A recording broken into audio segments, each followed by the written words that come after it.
Muy buenas. El pasado 12 de enero, y como despertar al nuevo año, Barranquilla amaneció consternada viendo cómo en sus calles estallaban explosivos a modo de viejas usanzas que ya pensábamos desaparecidas. Es importante entender que cuando suceden actos de violencia como estos, no solamente se afectan los implicados más directos, sino que se termina generando en la comunidad una sensación de inconformidad, malestar, inseguridad que termina golpeando finalmente las condiciones de vida de un barranquillero que ya viene lastimado por los eventos de la pandemia, que aún no termina de escribir su historia totalmente. Por eso, y a propósito de esta delicada situación, proponemos nuestra consulta de hoy. ¿Qué opina? Número 1, la violencia es una condición humana con la que hay que aprender a convivir. Número 2, es responsabilidad de las autoridades locales, las cuales tienen que responder con medidas drásticas. Y número 3, es la ciudadanía parte del problema y al mismo tiempo en ella está la solución.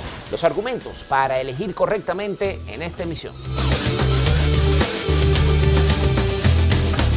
Ya no vale de nada decirlo, es cierto, pero sirve de preámbulo para el futuro. Pero que lo que está pasando hoy en día ya estaba predicho por casi todos los analistas. Y es que la pandemia y sus efectos colaterales no solamente dejaron una ola dramática de fallecimientos, sino una explosión social sin precedentes. Sus síntomas más evidentes son la pobreza, el desempleo, el hambre. El COVID-19 tomó una ciudad que ya tenía un trasfondo violento y exacerbó una y cada una de sus aristas. En los nuevos escenarios COVID no solamente tropiezan los empleados, los comerciantes, los emprendedores, sino también esas bandas violentas y al margen de la ley que, sin importar los líderes o los nombres, han seguido de manera subrepticia moviendo los hilos de poder para mantenerse al frente de los sectores que controlan. Pero ¿qué pasa cuando un comerciante en la ciudad, sumido en lo más profundo de las limitaciones que imponen las medidas sanitarias, ve pasar sus ganancias de rentables a números negativos y se ve en la necesidad de negarse una extorsión?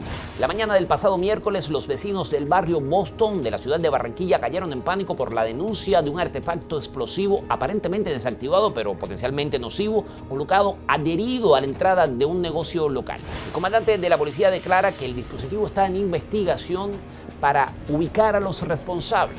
Ok, es delicado, pero no pasó a peores. Suerte con la cual no corrieron 14 ciudadanos heridos en la carrera 40 con 44, producto de uno de estos engendros explosivos y que esta vez sí vio materializado su objetivo fatal.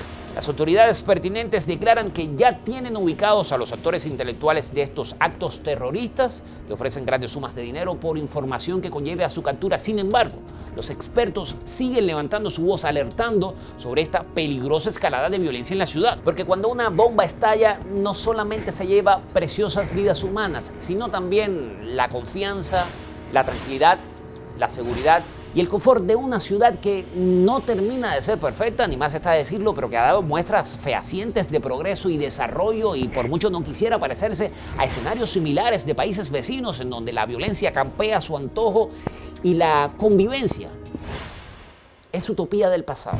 Antes de continuar con nuestros expertos, nos gustaría plantear una incógnita porque se comenta en los pasillos, en las casas, en los barrios, la posibilidad de una segunda cuarentena y quisiéramos saber si esto va a ser justificación para el recrudecimiento aún mayor de los índices de violencia, criminalidad y delincuencia en nuestra ciudad. Esto más que preocupar, asusta.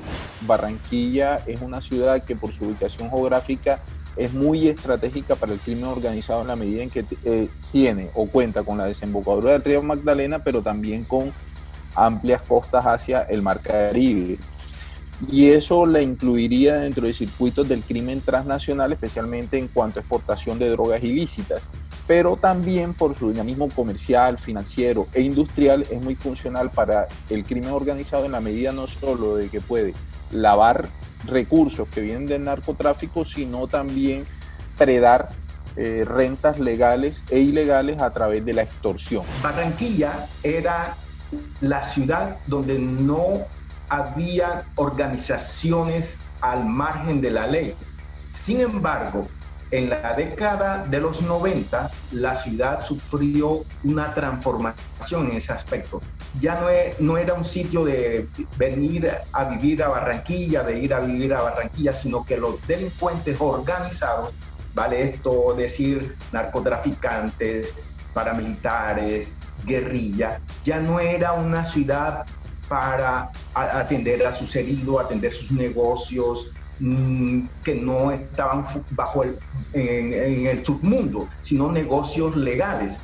De manera que luego se convirtió en epicentro de esos negocios ilegales, narcotráfico, la guerrilla, el paramilitarismo. Lo que hay que entender es que el COVID-19 o la pandemia generada por el COVID-19 no solo afectó a la economía legal, sino que también golpeó muy duro a la economía legal, especialmente a la que opera en la ciudad de Barranquilla y en el departamento del Atlántico, en la medida en que gran parte de sus ingresos se derivan de la extorsión. Y como todos sabemos, por efecto de la pandemia, muchos comercios cerraron o vieron limitada su actividad comercial. Y eso hizo entonces que los ingresos que percibían las organizaciones criminales que están asentadas en Barranquilla por efecto de extorsión se vieran muy limitados. Lo mismo sucedió por efectos del microtráfico, en la medida en que mucha menos gente estaba en las calles circulando y además la capacidad adquisitiva de los barranquilleros se vio afectada. Eso hizo que la economía de los grupos criminales se contrayera y ahora lo que estamos viendo es que hay una especie de competencia criminal por las economías que aún se mantienen en pie post primera cuarentena. Estas bandas han tenido fuerza últimamente porque de alguna manera se han reorganizado. Y lo que sucedió ahora con estos atentados a almacenes reconocidos de Barranquilla es producto del hecho de que los comerciantes, como no pagan la extorsión, de alguna manera estas organizaciones, estas bandas organizadas presionan, y eso más que todo, esos explosivos fue un mensaje para que paguen esa extorsión. Y también significa que la policía y las autoridades no han podido controlar las bandas que se organizaron en la primera década del 21. Entonces, todo esto hace parte de una economía subterránea de la cual Barranquilla hoy es víctima de todos los antecedentes que hemos venido hablando. Y lo segundo es que esperaríamos que se inicie un proceso de largo aliento de profundización y restablecimiento de confianza entre la ciudadanía y las autoridades. Es decir, que cuando un comerciante, un ciudadano de la calle reciba una extorsión o una tentativa de extorsión, acuda prontamente a la autoridad teniendo la plena confianza de que la autoridad va a actuar prontamente y de manera eficaz en contra de aquellos que amenazan afectar su integridad. Y lo que podría suceder en una cuarentena, y yo te lo voy a decir porque son datos estadísticos, el 33% de las personas en Barranquilla padecen hambre. Y esto es una encuesta que hizo Barranquilla Cómo Vamos. El 33% en época de reactivación económica, y en época de cuarentena el porcentaje fue mayor. Lo que podría uno adivinar con base en esos antecedentes es que si viene una próxima cuarentena, el hambre va a ser mayor. Y eso es una explosión social. Todos los barranquilleros tenemos que rechazar de manera activa y potente el uso de la violencia en contra de la ciudadanía. Eso no puede tolerarse y lo que esperamos es un correlato por parte de la administración y de las autoridades en el sentido de generar esa confianza para que todos acudamos a ella cuando se presente este tipo de situación. Así las cosas. Por lo pronto reiteremos nuestra consulta de hoy.